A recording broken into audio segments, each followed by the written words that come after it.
Hello student, Kalyani IAS academy के online platform पर आपका स्वागत है।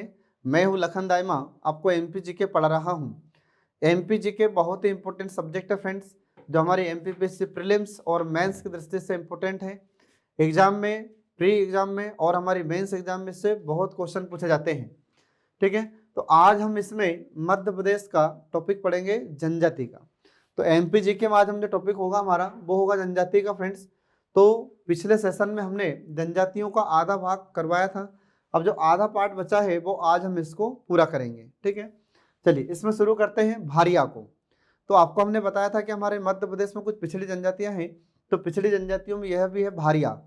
अब ये इसका नाम भारिया क्यों कहा रखा गया है, तो इसको भारिया इसलिए कहा जाता है क्योंकि यह जनजाति भार ढोने का कार्य करती है, इसलिए इसको भारिया कहते हैं। फिर यह भारिया कहाँ पर पाई जाती है, तो यह हमारे मध्य प्रदेश में छिंदवाड़ा जिले के पातालकोट में यह जनजाति पाई जाती है, इसको ध्यान रखना। इसकी उपजातियां कौन सी हैं, तो इसकी दो उपजातियां हैं, भूमिया और भुइयारा। ये दो इनकी उपजातियां होती है। इसके बाद इनमें विवाह पद्धति कैसे हैं, तो इनमें विवाह पद्धति लमसेना और दूध लौटावा होती है। तो इसको ध्यान रखना आप लोग, एग्जाम में अगर आपसे क्वेश्चन पूछे कि इनकी विवाह पद्धति कौन सी होती है, तो इनकी विवाह पद्धति लमसेना है और दूध लौटावा। लमसेना में क्या होता है कि लड़का लड़की वाले के यहाँ जाकर रहता है, ठीक है, और उससे कुछ दिनों तक कार्य करवा कर देखा जाता है कि लड़का कार्य करने में सक्षम है या नहीं है, और वह लड़का कार्य करने में सक्षम होता है तो उस लड़के का विवाह लड़की से कर दिया जाता है, जिसे लमसेना विवाह कहते हैं। दूसरा होता है दूध लौटावा। तो दूध लौटावा मैं आपको पहले बता चुका हूँ कि दूध लौटावा का अर्थ होता है कि ममेरे फुफेरे भाई बहनों की शादी करना, ये कहलाता है दूध लौटावा विवाह। फिर इनके देवता कौन कौन से होते हैं, तो इनके देवता बूढ़ा देव और नागदेव, ये इनके देवता होते हैं। इसके बाद में इनके प्रमुख नृत्य कौन कौन से होते हैं, तो इनके प्रमुख नृत्य भड़म और सैतम, ये दो इनके नृत्य होते हैं, इनको ध्यान रखना। इसके बाद फिर भारिया जनजाति का भोजन। तो भारिया जनजाति का भोजन कौन सा होता है फ्रेंड्स, तो इनका सुबह का भोजन बासी कहलाता है, इसको ध्यान रखना। जैसे हम लोग सुबह उठकर नाश्ता करते हैं, ब्रेकफास्ट करते हैं, तो ऐसे ये लोग भी सुबह से खाना खाते हैं। तो जो लोग ये सुबह से खाना खाते हैं उसको क्या कहा जाता है, बासी कहते हैं। जैसे हम लोग ब्रेकफास्ट करते हैं, नाश्ता करते हैं, ऐसे ये लोग भी नाश्ता करते हैं, जिसको ये लोग बासी कहते हैं। और इनका दोपहर का भोजन कहलाता है पेज। तो इसमें ध्यान रखना, यहाँ पर ये मिसप्रिंट हो गया है, ये बियारू नहीं है, इसको ध्यान रखना, पेज। ठीक है, तो इनका दोपहर का भोजन क्या कहलाता है, तो इनके दोपहर का भोजन पेज कहलाता है, और इनका शाम का भोजन बियारू कहलाता है फ्रेंड्स।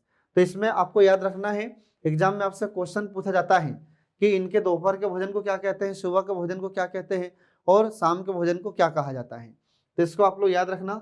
इसके बाद फिर अगली आ जाती है बेगा जनजाति। अब बेगा जनजाति में देखिए फ्रेंड्स कि बेगा जनजाति में जो बेगा शब्द होता है, इस बेगा का अर्थ क्या होता है, तो यहाँ पर बेगा का अर्थ होता है ओझा या समन या फिर झाड़ फूक कार्य करने वाला या फिर अंधविश्वास। आ रहा समझ में। तो बेगा का अर्थ क्या है, तो आपको याद रखना है कि ओझा का कार्य करेगा या ओझा के रूप में कार्य करता है या समन, इन दोनों का अर्थ क्या है, तो इन दोनों का अर्थ या तो झाड़ फूक करने वाला व्यक्ति या फिर अंधविश्वासी होता है। तो उन लोगों को कहा जाता है बेगा।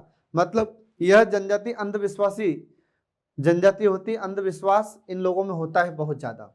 ये लोग झाड़ फूक में विश्वास करने वाले होते हैं, इसलिए इनको बेगा कहा जाता है। इनका विस्तार हमारे मध्य प्रदेश में कहाँ कहाँ पर है, तो बालाघाट, मंडला और डिंडोरी, ये 3 जिलों में यह जनजाति पाई जाती है, इसको ध्यान रखना आप लोग। इसके बाद फिर इनकी उपजातियां कौन कौन सी हैं, तो रैमैना, कठमैना, नरोतिया, भरोतिया, ये इनकी उपजातियां होती हैं। तो आपसे क्वेश्चन पूछेगा कि नरोतिया भरोतिया किस जनजाति की उपजातियां होती हैं, तो ये आपको याद रखना है। फिर इसके बाद इनकी विवाह पद्धति कैसी होती है, तो इनमें विवाह पद्धति लमसेना विवाह होता है। अब लमसेना विवाह क्या है, तो थोड़ी देर पहले मैंने आपको बताया है कि जो लड़का होता है लड़की वाले के यहाँ रहता है, और यह लड़का कुछ समय तक कार्य करता है, और फिर इसके बाद में इस लड़के का विवाह उस लड़की से कर दिया जाता है, ठीक है, जिस लड़की से इसका संबंध हुआ है। इसके बाद इनमें नृत्य कौन कौन से हैं, तो इनमें नृत्य है परधौनी नृत्य और कर्मा नृत्य। ठीक है, इनका जो कर्मा नृत्य है बेगा जनजाति का, ध्यान रखना फ्रेंड्स। तो इन कर्मा जनजाति बेगा जनजाति का जो कर्मा नृत्य है, इसको गिनीज बुक में शामिल किया जा चुका है। तो आपसे क्वेश्चन पूछ सकता है कि वह कौन सी जनजाति है जिसके नृत्य को गिनीज बुक में शामिल किया गया है, तो यह है बेगा जनजाति। इसके अलावा इनके और कौन से नृत्य हैं, तो इनका सजनी और दीवानी और बिमला, ये ऐसे इनके नृत्य होते हैं, तो इनको ध्यान रखना आप लोग। इसके बाद में फिर इनसे रिलेटेड, बैगा जनजाति से रिलेटेड कुछ इंपॉर्टेंट फैक्ट हैं जो आपको याद रखना है। तो ये लोग भी झूम कृषि करते हैं, हालांकि हमारी भारत सरकार और हमारी मध्य प्रदेश सरकार इस पर अब रोक लगा चुकी है, इस झूम कृषि पर।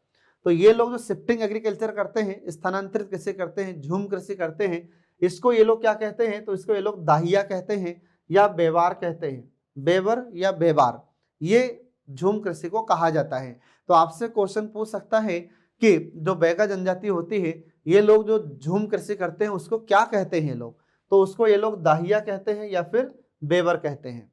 इन्हीं बैगा जनजाति पर आधारित एक पुस्तक लिखी गई है फ्रेंड्स, जिसका नाम है द बैगा। तो इसका राइटर कौन है, तो इसका राइटर है बेरियर एल्विन, ये इंपॉर्टेंट है, याद रखना, इसमें आपसे क्वेश्चन पूछ सकता है, ठीक है। इसके बाद फिर अगला देखिए, इसमें बैगा जनजाति के देवता। अब बैगा जनजाति के देवता कौन कौन से फ्रेंड्स, तो इसमें आपको ध्यान रखना है। अब यहाँ पर देखिए, ये बैगा जनजाति आपको फोटो में दिखाई दे रही है। अब बैगा जनजाति के देवताओं में इनका पहला देवता होता है ठाकुर देव, ठीक है। तो ठाकुर देव ये किसको कहते हैं, तो ये लोग गांव की रक्षा करने वाले देवता को कहते हैं ठाकुर देव। तो यदि आपसे क्वेश्चन पूछा जाता है कि बैगा जनजाति का जो ठाकुर देव होता है ये किसका देवता होता है, तो ये गांव की रक्षा करने वाला देवता होता है। दूसरा होता है बूढ़ा देव। और जो बूढ़ा देव होता है ये किसकी रक्षा करने वाला होता है, तो यह पीढ़ियों की रक्षा करने वाला देवता होता है, ठीक है। इसके बाद फिर तीसरा देवता इनका दूल्हा देव है। दूल्हा देव बीमारियों की रक्षा करने वाला देवता होता है। तो आपसे अगर क्वेश्चन पूछा जाता है कि बैगा जनजातियों का जो दूल्हा देव है, तो दूल्हा देव किसकी रक्षा करता है, तो बीमारियों से रक्षा करने वाला देवता होता है, जिसको ये लोग दूल्हा देव कहते हैं। इसके बाद इनके भोजन को क्या क्या कहा जाता है, तो इसमें ध्यान रखना फ्रेंड्स कि बैगा जनजाति का जो भोजन होता है, तो ये लोग भी सुबह से खाना खाते हैं, जैसे हम लोग नाश्ता करते हैं ऐसे ये लोग नाश्ता करते हैं सुबह से।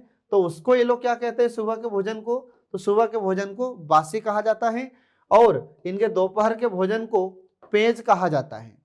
फिर इनका जो शाम का भोजन होता है, तो शाम के भोजन को ये लोग बियारू कहते हैं। तो इनको ध्यान रखना, इंपॉर्टेंट है, एग्जाम में अपने से क्वेश्चन इनसे पूछे जाते हैं, ठीक है। इसके बाद फिर अगली जनजाति आ जाती है बंजारा, ठीक है। और जो बंजारा जनजाति है तो घुमंतू जनजाति होती है, ये घूम घूम कर अपना जीवन व्यतीत करते हैं, इसलिए इन्हें कहा जाता है घुमंतू जनजाति। तो इसमें आप लोग याद रखना, ये घूम घूम कर अपना जीवन बिताते हैं, इसलिए इनको घुमंतू जनजाति हम कहते हैं। तो इस प्रकार से देखिए, ये जनजाति आपको दिखाई दे रही है, ये घुमंतू जनजाति है, ये घूम घूम कर अपना जीवन व्यतीत करते हैं। तो ये हमारे मध्य प्रदेश में, मध्य प्रदेश की सीमा पर पाई जाने वाली जनजाति होती है, ध्यान रखना, बंजारा जनजाति। इसके बाद में ये जनजाति कंघी का आविष्कार करती है, और इसीलिए इनको जाना जाता है, एग्जाम में क्वेश्चन अपने से पूछा भी जाता है कि कंघी का आविष्कार करने का श्रेय किस जनजाति को दिया जाता है, तो ये बंजारा जनजाति को ही दिया जाता है। और यह जनजाति श्रृंगार प्रिय जनजाति होती है। श्रृंगार प्रिय का मतलब क्या है, श्रृंगार करने वाली जनजाति होती है। तो यहाँ पर आप जैसे देख रहे हैं, महिलाओं को देखिए वो कैसे गहने पहने हुए है, श्रृंगार किए हुए हैं, और ये हमारे मध्य प्रदेश और राजस्थान की सीमावर्ती क्षेत्र में पाई जाती है। तो इसको ध्यान रखना आप लोग। इसके बाद फिर अगली जनजाति जाती है कोरकू। अब ये कोरकू हमारे मध्य प्रदेश में किन किन जिलों में पाई जाने वाली जनजाति है, तो कोरकू हमारे मध्य प्रदेश के बैतूल, खंडवा और होशंगाबाद जिलों में ज्यादा पाई जाती है।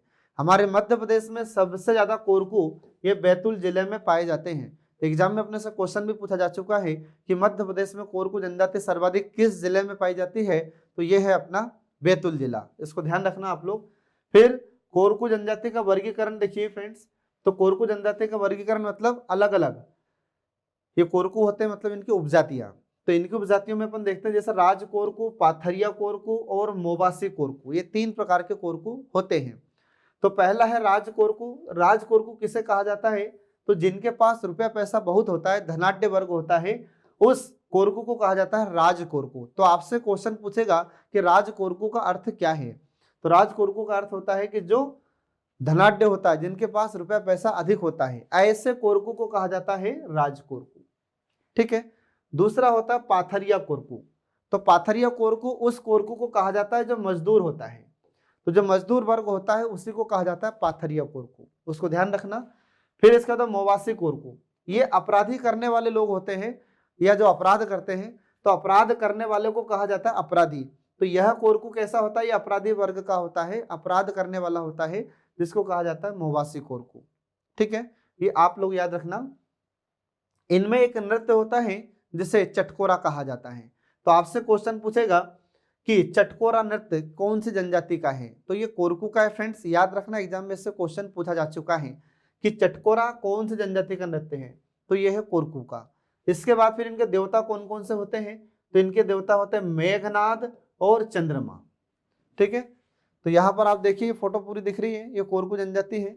और कोरकू जनजाति के देवताओं के नाम कौन कौन से हैं, तो इनके देवता हैं मेघनाद, चंद्रमा, ये इनके देवता होते हैं। इसके बाद में इनके त्योहार कौन कौन से होते हैं फ्रेंड्स, तो इनके त्योहार में सबसे ज्यादा इंपॉर्टेंट है मड़ई। ये कब मनाते हैं ये लोग, ये दिवाली के अवसर पर इसको मनाते हैं, इसको ध्यान रखना। यहाँ पर देखो ये कोरकू जनजाति के लोग हैं सब, ये बंसी बजा रहे हैं, ठीक है, कुछ नाचेंगे कुछ गाएंगे। तो ये त्योहार अपना मनाते हैं जिसका नाम है मड़ई। तो ये मड़ई कब मनाते हैं ये लोग, दिवाली के अवसर पर मनाते हैं। फिर इसके बाद में इनका दूसरा त्योहार होता है झंडा या मेघनाथ की पूजा करते हैं इस समय। तो ये मेघनाथ की पूजा कब करते हैं और झंडा त्योहार कब मनाते हैं, तो ये होली के अवसर पर या होली के समय पर ये त्योहार को मनाते हैं। तो आपसे अगर क्वेश्चन पूछे कि कोरकू जनजाति के लोग झंडा त्योहार कब मनाते हैं, तो ये होली के अवसर पर मनाते हैं। और किसकी पूजा करते हैं लोग उस समय, मेघनाथ की पूजा करते हैं। मेघनाथ कौन था, रावण का लड़का था मेघनाथ। ठीक है फ्रेंड्स, इसके बाद फिर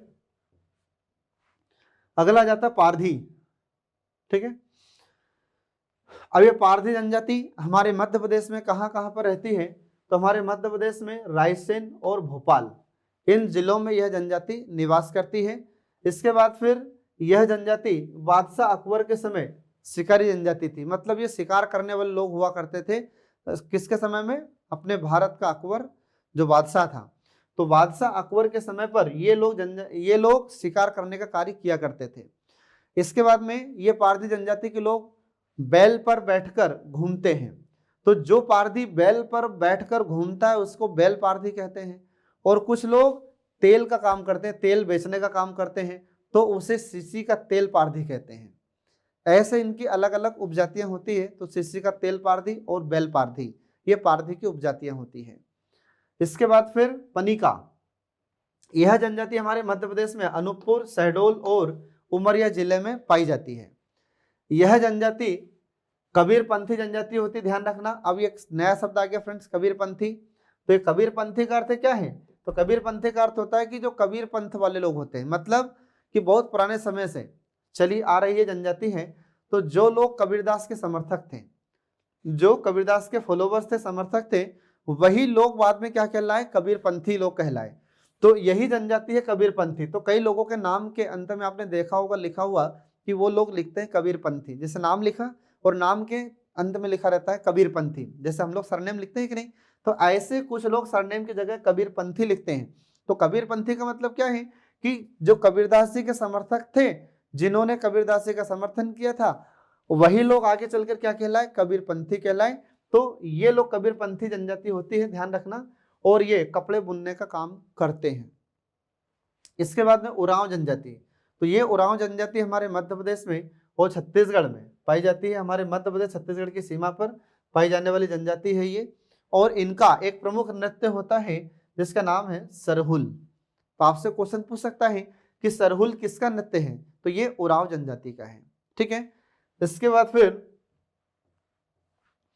अगली जनजाति आती है मुड़िया। अभी मुड़िया जनजाति भी हमारे मध्य प्रदेश और छत्तीसगढ़ की सीमा पर पाई जाने वाली जनजाति है फ्रेंड्स, तो इसको याद रखना। तो आपसे क्वेश्चन पूछ सकता है कि मध्य प्रदेश और छत्तीसगढ़ की सीमा पर कौन सी जनजाति पाई जाती है, तो ये मुड़िया जनजाति पाई जाती है, इसको याद रखना। इसके बाद फिर इनका नृत्य कौन सा है, तो इनका एक नृत्य होता है गौर। तो आपसे क्वेश्चन पूछ सकता है कि गौर किसका नृत्य होता है, तो ये मुड़िया जनजाति का होता है। इसके बाद फिर अगली जनजाति होती है कवार। तो जो कवार जनजाति होती है यह हमारे मध्य प्रदेश के सीधी, शहडोल, इन जिलों में निवास करने वाली जनजाति होती है, जिसे हम कवार कहते हैं। इनका एक महत्वपूर्ण नृत्य होता है जिसे बार कहा जाता है। तो आपसे क्वेश्चन पूछ सकता है कि बार किस जनजाति का नृत्य है, तो ये होता है कवार जनजाति का नृत्य फ्रेंड्स। ठीक है, इसके बाद फिर इस प्रकार से अपन देखते हैं कि हमारे मध्य प्रदेश में जनजातियों का टॉपिक खत्म हो जाता है। अब इसके बाद में जनजातियों के कुछ नेता होते हैं जिन्होंने हमारे भारत में स्वतंत्रता आंदोलन में भाग लिया था, या फिर जब 1857 की क्रांति हुई थी जब उसमें भाग लिया था। तो ऐसे कुछ स्वतंत्रता सेनानियों को हम यहाँ पर पढ़ना शुरू करते हैं। तो ऐसे मध्य प्रदेश के कुछ व्यक्तित्व हैं, जनजातियों के कुछ नेता थे। तो उन जनजातियों के कुछ प्रमुख वर्ग कौन कौन से, कुछ लोग कौन कौन से हैं जिनके नाम हम यहाँ पर शुरू कर रहे हैं। तो मध्य प्रदेश के जनजातियों में प्रमुख व्यक्ति का नाम है भीमा नायक। इसका नाम आपको ध्यान रखना है, इससे क्वेश्चन हमसे पूछे जाते हैं कि भीमा नायक कौन था। तो ये जनजातियों का प्रमुख नेता था फ्रेंड्स। ठीक है, तो आइए इसमें शुरू करते हैं। भीमा नायक, इसका जन्म 1840 ईस्वी में कहाँ पर होता है, तो 1840 ईस्वी में पंचमोहाली नाम के स्थान पर होता है। तो आपसे अगर क्वेश्चन पूछा जाता है कि भीमा नायक का जन्म कब हुआ था, तो आपको 1840 ईस्वी याद रखना है। और अगर पूछे कि इसका जन्म स्थान क्या है, तब आपको इसका जन्म स्थान पंचमोहाली बताना है। और यह पंचमोहाली कहाँ पर आता है, पश्चिमी निमाड़ खरगोन में आता है। तो निमाड़ को दो पार्ट में बांटा गया है, एक पूर्वी निमाड़ होता है और दूसरा पश्चिमी निमाड़ होता है। पूर्वी निमाड़ कहा जाता है खंडवा को और पश्चिमी निमाड़ कहा जाता है खरगोन को। तो खरगोन में इसका जन्म हुआ था भीमा नायक का, इसको ध्यान रखना फ्रेंड्स। 1857 में भीमा नायक ने सेंधवा बड़वानी से विद्रोह करना शुरू किया था। तो जब हमारे भारत में अंग्रेजों ने अत्याचार किया था भारतीय जनता पर और जनजातियों पर भी अत्याचार किया था, तो जनजातियों की अत्याचार से रक्षा करने के लिए इस भीमा नायक ने अंग्रेजों के खिलाफ में विद्रोह किया था। तो आपसे क्वेश्चन पूछ सकता है कि भीमा नायक ने अंग्रेजों के खिलाफ में विद्रोह कहाँ से शुरू किया था। तो इसने विद्रोह सेंधवा, जो बड़वानी जिले में वर्तमान में आता है, तो इस सेंधवा से इसने विद्रोह करना शुरू किया था। इसके बाद फिर बाद में इसी भीमा नायक को अंग्रेजों ने गिरफ्तार कर लिया और गिरफ्तार करने के बाद में इसे कहाँ भेज दिया जाता है, अंडमान निकोबार जेल में इसको भेज दिया जाता है और वहीं पर इसको फांसी दे दी जाती है। तो इस प्रकार से ये भीमा नायक खत्म हो जाता है। तो यहाँ पर आप जो फोटो देख रहे हैं ये भीमा नायक की ही फोटो है फ्रेंड्स। ठीक है, तो इसको ध्यान रखना आप लोग। एग्जाम में इससे क्वेश्चन पूछा गया है भीमा नायक का। तो इसमें क्वेश्चन क्या पूछा है, इसमें क्वेश्चन ये पूछा है कि भीमा नायक ये किस जिले से संबंधित था। तो ये बड़वानी, यहाँ पर ध्यान रखना जन्म तो इसका हुआ था खरगोन में, लेकिन इसने विद्रोह कहाँ से किया था, बड़वानी क्षेत्र से। तो आपसे क्वेश्चन कैसा पूछेगा, तो क्वेश्चन पूछेगा कि ये किस क्षेत्र से संबंधित है, मालवा से, निमाड़ से, बुंदेलखंड से, बघेलखंड से। तो आपको क्या याद रखना है, निमाड़ क्षेत्र से संबंधित है ये। ठीक है, इसके बाद फिर अगला जनजातियों में प्रमुख व्यक्ति आता है पेमा फत्या भील। पेमा फत्या भील, तो ये पेमा फत्या भील कौन थे, तो ध्यान रखना ये अलीराजपुर जिले के थे। कौन, पेमा फत्या भील। और ये पिथौरा चित्रकला में बहुत ही फेमस थे ये। तो पिथौरा चित्रकला के बहुत फेमस व्यक्ति थे ये और चित्रकार थे। उसके 2020 में इनका निधन हो चुका है। तो इससे क्वेश्चन आपसे पूछ सकता है कि बताइए पेमा फत्या भील कौन थे। तो ये पहली बात तो चित्रकार थे। अब चित्रकार भी कौन से, तो पिथौरा चित्रकला के चित्रकार थे। अब पिथौरा चित्रकला क्या है फ्रेंड्स, तो यहाँ पर देखिए आप, हम देखिए इसमें स्क्रीन पर आपको दिख रहा है ये। तो ये सब पिथौरा चित्रकला है जिसमें कहीं पर घोड़े का चित्र बना है, ठीक है, इसके बाद में कहीं पर हाथी का चित्र बना हुआ है, फिर कहीं पर ये वृक्ष बना हुआ है, कहीं पर ये व्यक्ति के, इंसान की फोटो बनी हुई है। तो ये इस प्रकार की जो चित्रकारी की जाती है, ऐसी चित्रकारी को कहा जाता है पिथौरा चित्रकला। और इस पिथौरा चित्रकला के बहुत ही प्रसिद्ध व्यक्ति थे कौन, पेमा फत्या भील। ठीक है फ्रेंड्स, तो आप इसमें याद रखिएगा, एग्जाम में आपसे क्वेश्चन पूछ सकता है कि पेमा फत्या भील कौन थे, चित्रकार थे, इसके बाद फिर स्वतंत्रता सेनानी थे, दोनों थे, इनमें से कोई नहीं थे। तो ये चित्रकार थे, ध्यान रखना। इसके बाद फिर अगले आ जाता है रानी दुर्गावती। तो रानी दुर्गावती यह भी जनजातियों में बहुत ही एक प्रसिद्ध महिला रही है, रानी थी ये। तो मध्य प्रदेश में इनका जन्म कहाँ पर होता है, तो पहला फोटो में देखिए ये रानी दुर्गावती है। तो रानी दुर्गावती का जन्म कहाँ होता है फ्रेंड्स, तो रानी दुर्गावती का जन्म 5 अक्टूबर 1524 ईस्वी को हुआ था। कहाँ पर हुआ था इनका जन्म, तो बांदा जिला उत्तर प्रदेश में इनका जन्म होता है। इनके पिताजी का नाम कीर्ति सिंह चंदेल था, ध्यान रखना। इसके बाद फिर इनका विवाह किससे हुआ था, तो गोंड शासक दलपत शाह थे, इनसे इनका विवाह हुआ था। इनका नाम दुर्गावती क्यों रखा जाता है? तो जन्माष्टमी सॉरी दुर्गाष्टमी के दिन इनका जन्म हुआ था, इसलिए इनका नाम दुर्गावती रखा गया था। इसके बाद में जब इनके पति दलपत शाह की मृत्यु हो जाती है तो इनके पति की मृत्यु के पश्चात ये खुद यहाँ की शासिका बन जाती है। ठीक है, तो ये जब यहाँ पर शासिका बन जाती है तो शासिका बनने के बाद में 1564 ईस्वी की बात है, तो 1564 ईस्वी में आसफ खान ने यहाँ पर अटैक किया था, आक्रमण किया था। यह शासिका थी कहाँ की? तो मंडला में, ध्यान रखना। तो मंडला जिले की शासिका रहती है रानी दुर्गावती। तो यहाँ पर गोंडवाना क्षेत्र, पहले इसका नाम गोंडवाना था, ध्यान रखना, पहले क्या नाम था इसका? गोंडवाना। तो इस गोंडवाना क्षेत्र की शासिका रहती है और इसी के समय पर अकबर बादशाह था, तो उस समय इसका सेनापति था अकबर का आसफ खान। आसफ खान के नेतृत्व में यहाँ पर आक्रमण किया जाता है। रानी दुर्गावती और इनके बीच में युद्ध हुआ। इस युद्ध में जब रानी दुर्गावती हारने लगती है तो अंत में रानी दुर्गावती स्वयं आत्महत्या कर लेती है। इसके बाद फिर इनकी मृत्यु के पश्चात इनकी समाधि कहाँ पर बनाई गई थी? तो इनकी समाधि ग्राम बरेला में बनाई गई थी, जो वर्तमान में जबलपुर में है। ये एग्जाम में अपने से क्वेश्चन पूछा जा चुका है कि रानी दुर्गावती की समाधि कहाँ पर है? तो रानी दुर्गावती की समाधि ग्राम बरेला में है और यह ग्राम बरेला वर्तमान में कहाँ पर आता है? जबलपुर जिले में आता है। तो इसको ध्यान रखना फ्रेंड्स, इंपॉर्टेंट है, एग्जाम में आपसे कई बार पूछा जा चुका है। इसके बाद में अगली रानी आती है अवंतीबाई। रानी अवंतीबाई का जन्म 16 अगस्त 1831 को हुआ था। कहां पर हुआ था? तो इनका जन्म स्थान है ग्राम मनखेड़ी। ये ग्राम मनखेड़ी कहां पर आता है? तो ये सिवनी जिले में आता है, इसको ध्यान रखना। इनके पिताजी का नाम जुझार सिंह लोधी था। इनका विवाह किससे हुआ था? तो इनका विवाह रामगढ़ के राजा विक्रमादित्य से हुआ था। इसके बाद में 1858 ईस्वी में रानी अवंतीबाई और वेलिंगटन के बीच में युद्ध हुआ था। इसमें भी अंत में रानी अवंतीबाई हार जाती है और अंत में वीर गति को प्राप्त हुई थी। इसमें आप लोग ध्यान रखना। इसके बाद फिर रानी ने अंग्रेजों के हाथ लगने के बजाय उन्होंने सोचा कि अपन खुद ही आत्महत्या कर लेते हैं, क्योंकि रानी अवंतीबाई थोड़े समय तो युद्ध करती रही और युद्ध करने के पश्चात फिर ये हार जाती है। हारने के बाद में इन्होंने खुद आत्महत्या कर ली थी। तो हमसे क्वेश्चन पूछा जाएगा कि बताइए कि रानी अवंतीबाई और वह कौन सा अंग्रेज था जिसके बीच में युद्ध हुआ था? तो अंग्रेज सेनापति का नाम आपको ध्यान रखना है, वेलिंगटन था और रानी अवंतीबाई, इनके बीच में युद्ध हुआ था। ठीक है, इसके बाद फिर अगला जाता है गिरधारी बाई। अब ये इससे क्वेश्चन पूछा जाता है कि गिरधारी बाई किसकी अंगरक्षिका थी? तो गिरधारी बाई ध्यान रखना, जो गढ़मंडला की शासिका रानी अवंतीबाई इसकी अंगरक्षिका रही है। तो अभी इससे पहले हमने आपको बताया है रानी अवंतीबाई के बारे में। तो रानी अवंतीबाई की अंगरक्षिका थी गिरधारी बाई। ठीक है, इसको ध्यान रखना। इसके बाद में फिर गिरधारी बाई की समाधि कहाँ पर बनी हुई है? तो गिरधारी बाई की समाधि ये मंडला जिले में बनी हुई है।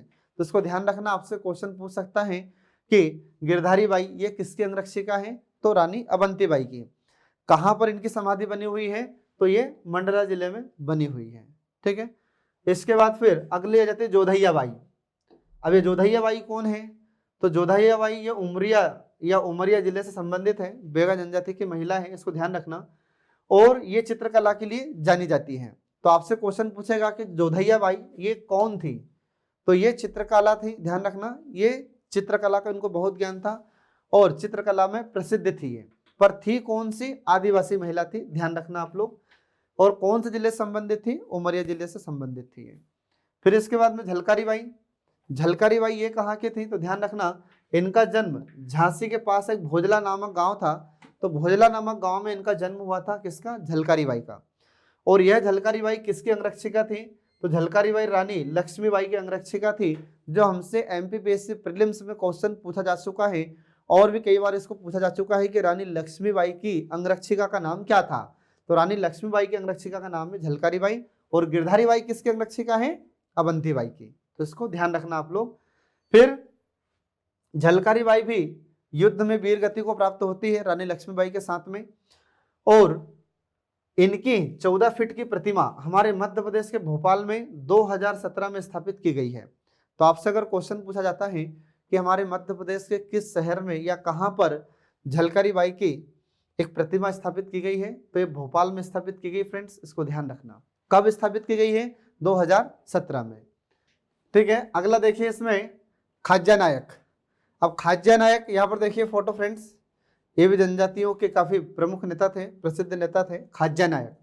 ये खाज्या नायक का जन्म कहाँ पर होता है? तो इसमें आपको ध्यान रखना है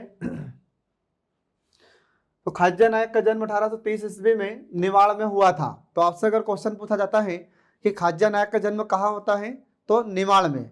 कब हुआ था? 1830 ईस्वी में। अब खाज्या नायक इन्होंने अंग्रेजों की नौकरी छोड़ दी थी। पहले ये अंग्रेज सरकार में या अंग्रेज सरकार के साथ नौकरी करते थे, उस पर ध्यान रखना। लेकिन इन्होंने क्या किया?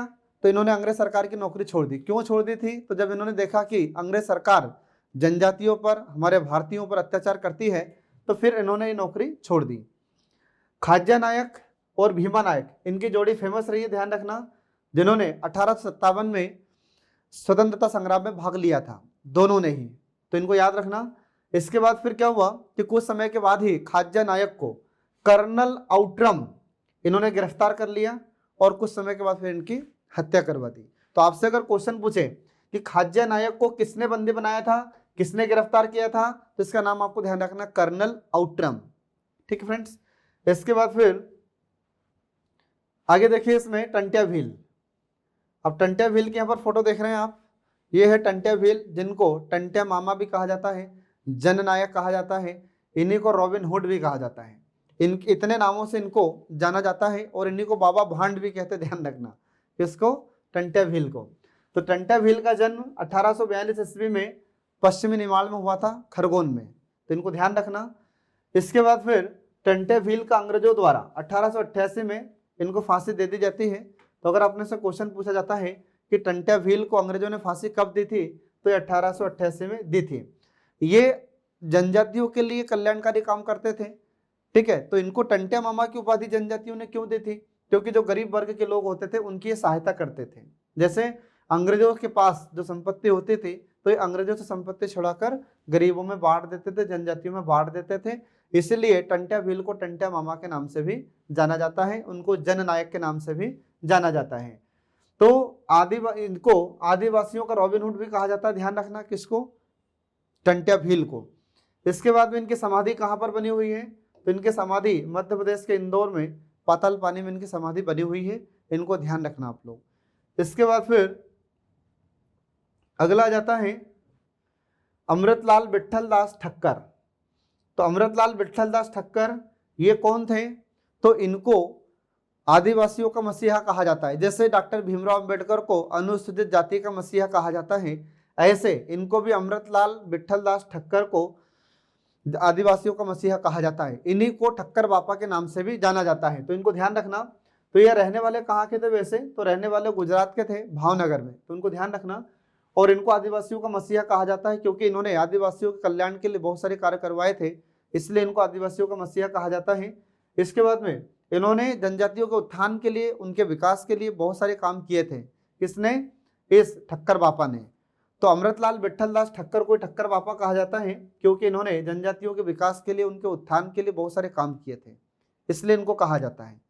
इसके बाद फिर भारतीय संविधान सभा के सदस्य भी रहे हैं और 1905 में गोपाल कृष्ण गोखले के द्वारा एक संगठन स्थापित किया गया था जिसका नाम है सर्वेंट ऑफ इंडिया सोसाइटी। तो इसके भी ये सदस्य रहे थे। कौन? अमृतलाल विट्ठल दास ठक्कर। इन्होंने ही हमारे संविधान में जनजातियों से संबंधित प्रावधान करवाया था और इन्हीं की सिफारिश पर संविधान में अनुसूचित जनजातियों को आरक्षण दिया जाता है। इस कारण इन्हें ठक्कर बापा कहा जाता है, तो उनको ध्यान रखना आप लोग। इसके बाद फिर अगले आ जाते हैं बादल भोई। बादल भोई, इनका जन्म कहाँ पर होता है? तो इनका जन्म डुंगरिया में होता है। कौन से जिले में आता है? छिंदवाड़ा जिले में आता है। कब हुआ था? 1845 में। तो याद रखना फ्रेंड्स, 1845 ईस्वी में बादल भोई का जन्म डुंगरिया नामक स्थान पर छिंदवाड़ा जिले में हुआ था, ये आपको ध्यान रखना है। फिर मध्य प्रदेश में ये बादल भोई, भीमा भोई और हुल्ली भोई, ये हमारे मध्य प्रदेश के स्वतंत्रता सेनानी थे जो जनजाति वर्ग से बिलोंग करते थे। इसके बाद में बादल भोई के नाम पर ही छिंदवाड़ा में एक आदिवासी संग्रहालय बनाया गया है जिसका नाम है बादल भोई आदिवासी संग्रहालय। तो उसका नाम ध्यान रखना फ्रेंड्स। अगर आपसे क्वेश्चन पूछे कि हमारे मध्य प्रदेश में बादल भोई संग्रहालय कहाँ पर है, तो ये है छिंदवाड़ा जिले में। तो इसको आप लोग याद रखना। तो इस प्रकार से हम देखते हैं कि हमारे मध्य प्रदेश के टॉपिक में ये जनजातीय का टॉपिक समाप्त हो जाता है। Thanks for watching.